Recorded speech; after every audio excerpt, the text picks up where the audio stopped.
Hello there and welcome back into another video. Today I'm going to be talking about my school dance.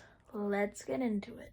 So, if you guys didn't know, I have a girlfriend. I will not be mentioning her name in this video because I don't have permission to.